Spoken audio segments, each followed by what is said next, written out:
जय हिंद साथियों। कैसे हैं आप सब। स्वागत है आप सभी का आपके अपने ऑनलाइन यूट्यूब चैनल एपिसोड्स में। मैं आपको अपना साथी रवि कुमार आप सभी ऑनलाइन प्रिपरेशन करने वाले सभी साथियों का स्वागत करता हूं। साथियों, आज की वीडियो में हम बात करने वाले हैं CRPF head constable minister vacancy 2023 के बारे में। जैसा कि आप सभी को पता है कि 1458 पोस्ट पर 1458 समथिंग 1500 पोस्ट पर आप सभी की वैकेंसी और आप सभी के सामने एक बहुत बड़ी अपॉर्चुनिटी जिसमें आप 2023 में ही सिलेक्शन ले सकते हैं। ऐसा मैं क्यों कह रहा हूं, क्योंकि आने वाला साल 2024 वो चुनावी वर्ष है और चुनावी वर्ष से पहले बहुत सारी जो गवर्नमेंट जॉब की भर्तियां हैं वो पूरी होने के पूरे पूरे चांस रहते हैं। तो इसका मतलब ये हुआ कि 1458 पदों पर जो वैकेंसी निकली हुई है वो वैकेंसी 2023 में ही पूरी हो जाएंगी। तो आप सभी के सामने एक लक्ष्य है और लक्ष्य को निर्धारित करने के लिए जो बोर्ड है, सीआरपीएफ बोर्ड जो भर्ती करवा रहा है, इन्होंने एग्जाम डेट भी नोटिफिकेशन के साथ यानी फॉर्म अप्लाई के साथ में ही एग्जाम डेट क्लियर कर दी है। तो सामने आप सभी के लक्ष्य है और लक्ष्य को भेदना आप सभी का कर्तव्य है। और लक्ष्य को कैसे भेदेंगे? दृढ़ निश्चय एवं दृढ़ संकल्प करके कि हमें अपनी तैयारी अगर हमने नहीं कर रखी है तो उसको करना स्टार्ट कर दो, और जिन जो तैयारी कर रहे हैं वो दुगनी गति से अपनी तैयारी करना स्टार्ट कर दो। तभी आपके सफलता के चार चांद लग सकते हैं 2023 में। अगर आपने ऐसा नहीं किया तो बहुत सारे कैंडिडेट जो आपके प्रतिद्वंदी हैं एक तरीके से, वो सिलेक्शन ले जाएंगे और वो अपना जो सपना है वो पूरा कर देंगे। आपको अपना सपना पूरा करने के लिए क्या करना है? लगातार तैयारी करनी पड़ेगी, दिन रात चौगनी मेहनत करके। जो कहते हैं ना, दिन दुगनी रात चौगनी मेहनत करके अपने प्रतिद्वंदी को पराजित कर और उनसे अच्छे अंक लाकर अपना सिलेक्शन लेना है 2023 में। मैं बात कर लेता हूं सीआरपीएफ हेड कांस्टेबल मिनिस्टर भर्ती 2017-18 16-17 में क्या हुआ था। 16-17 में सबसे पहले मैं बता दूं आप सभी को कि डॉक्यूमेंट्स वेरिफिकेशन एवं फिजिकल स्टैंडर्ड टेस्ट एक ही दिन हो गया था आप सभी का, जो आपका रिटन एग्जाम से पहले था। इस बार क्या है, इस बार रिटन एग्जाम सबसे पहले है। तो रिटन एग्जाम सबसे पहले होने का मतलब बहुत सारे कैंडिडेट जो 40% यानी जनरल कैंडिडेट 40% और ओबीसी एससी एसटी 33% से कम अंक लाएंगे, वो टाइपिंग के लिए क्वालिफाई ही नहीं होंगे। पहले क्या हुआ था? पहले डॉक्यूमेंट्स वेरिफिकेशन हुआ था और डॉक्यूमेंट्स वेरिफिकेशन और जो पीएसटी थी उसमें बहुत सारे कैंडिडेट एंट्री हो गई थी उसमें, और बाद में जो टाइपिंग में जाकर छड़ के तड़ के वैसा हुआ था। अब मैं बात कर लेता हूं एग्जाम के लिए कितना समय मिला था। पिछली बार की तुलना अगर हम करें 2016-17 में आप सभी को, कि जैसे आपके डॉक्यूमेंट्स वेरिफिकेशन हुआ उसके बाद में 2 से 3 महीने के अंदर आपका जो एग्जाम था वो कंडक्ट करा लिया गया। आपका जो एग्जाम था वो 2 से 3 महीने के अंदर कंडक्ट करा लिया गया। अगर हम उम्मीद करें 2023 में कि आप सभी का एग्जाम जैसे 22 मार्च से और 22 फरवरी से 28 फरवरी तक आप सभी का जो एग्जाम है वो चलने वाला है, उसके कितने दिन बाद आपकी टाइपिंग की करवाई जाएगी, आपका रिजल्ट कितने दिन बाद आ जाएगा। तो मैं पूरी उम्मीद करूंगा जैसे पिछली बार हुआ था कि इस बार भी आप सभी का एक महीने के अंदर यानी 28 फरवरी से 28 मार्च तक आप सभी का रिजल्ट आ जाएगा, और उसके ठीक एक महीने बाद आप सभी की टाइपिंग करवा ली जाएगी। मैं टाइपिंग टाइपिंग बार बार क्यों कह रहा हूं? मैं टाइपिंग से जुड़ी आप सभी को बहुत महत्वपूर्ण बात बताऊंगा कि मैक्सिमम कैंडिडेट कहां बाहर होते हैं।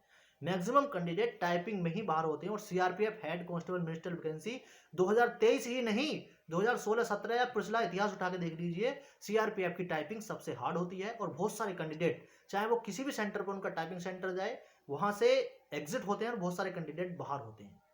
अगर मैं बात कर लेता हूं 160 से 170 नंबर लाने वाले कैंडिडेट भी बाहर हो गए थे। पिछली बार जिन कैंडिडेट का रिटन एग्जाम बहुत अच्छा था, 2016-17 में जो वैकेंसी हुई 18-19 में आके पूरी हुई थी, जिन कैंडिडेट का रिटन एग्जाम बहुत अच्छा था, जिन्होंने 160 से 170 अंक, कहने का मतलब यह है कि 200 अंक का पेपर था पिछली बार, ठीक है, और 200 अंक में से जिनके 160-170 नंबर थे वो कैंडिडेट भी टाइपिंग में बाहर हुए हैं। तो ये सोच लीजिए कि टाइपिंग कितनी हार्ड होगी। टाइपिंग के बारे में थोड़ी सी बात कर लेता हूं कि आपका जैसे मैंने बताया कि आपके एग्जाम से और एग्जाम के रिजल्ट से ठीक एक महीने बाद आप सभी की 100% केसेस नहीं कह सकते लेकिन 99% आप सभी की टाइपिंग करा ली जाएगी। और टाइपिंग की मैं बात कर लेता हूं कि 5% गलतियों की छूट होती है। अगर आपने 100 वर्ड लिखे, 100 वर्ड में अगर आपने 5 वर्ड गलत लिख दिए तो आपको वो छूट मिल जाएगी। लेकिन 5 वर्ड के बाद में 5% गलतियों के बाद में जो आप गलतियां करेंगे, उस गलती का जो उनका उनका परसेंटेज लेवल होता है, उस परसेंटेज के हिसाब से आप सभी की गलतियों के और सही सही शब्द जो है वो काट लिए जाते हैं। इस प्रकार का जो आपका त्रुटि प्रतिशत है वो बढ़ता चला जाता है। तो आपको अभी से क्या करना है, अपनी एग्जाम की तैयारी के साथ साथ अपनी एग्जाम की तैयारी के साथ साथ मैं ये नहीं कह रहा कि आप 200 में से 160 170 अंक लेके आओ, नहीं, आप 120 130 के अराउंड में अगर आप नंबर ले भी आए और उसके बाद में अगर अपने टाइपिंग में परफेक्शन लाते हुए 100% अपने टाइपिंग में दिया तो आप सिलेक्शन ले जाएंगे।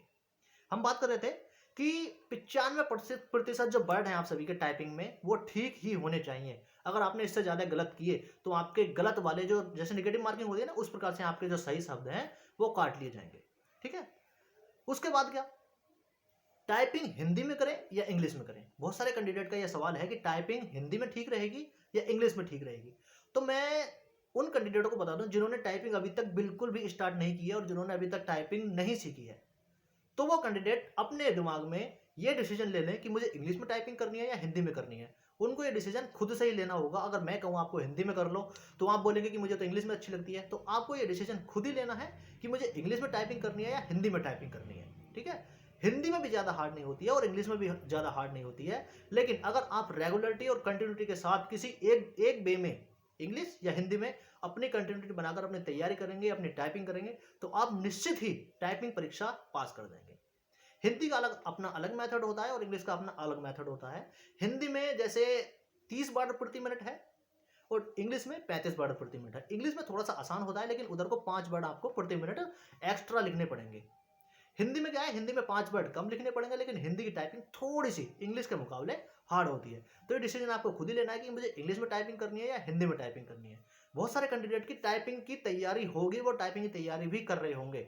तो जो कैंडिडेट इंग्लिश में टाइपिंग कर रहे हैं तो, या वो हिंदी में कर रहे हो तो, आपको सबसे पहले ये देखना है कि आपको किस किस पीरियड में, कहने का मतलब यह है कि हिंदी में या इंग्लिश में आपकी स्पीड अच्छी आ रही है।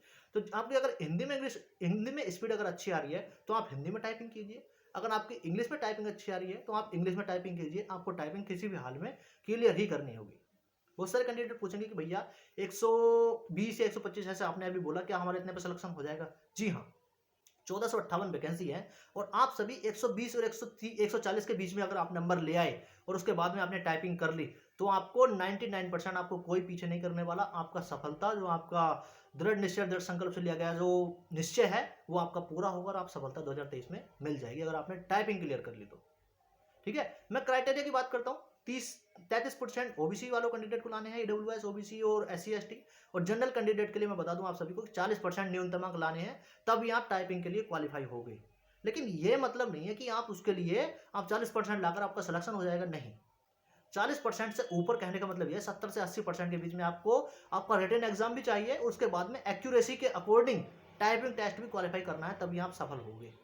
बाकी अन्य चीज़ों के लिए जैसे मेडिकल हो गया, मेडिकल से बाद में थोड़ा मेडिकल से पहले डॉक्यूमेंट्स वेरिफिकेशन होगा, उसके से संबंधित मैं वीडियो आप सभी को अपने चैनल के माध्यम से प्रोवाइड करवाता रहूंगा। आप मेरे साथ जुड़ सकते हैं, चैनल पर नए हो तो चैनल को सब्सक्राइब कर सकते हैं। और वीडियो अंत तक देखने के लिए आप सभी का बहुत बहुत धन्यवाद।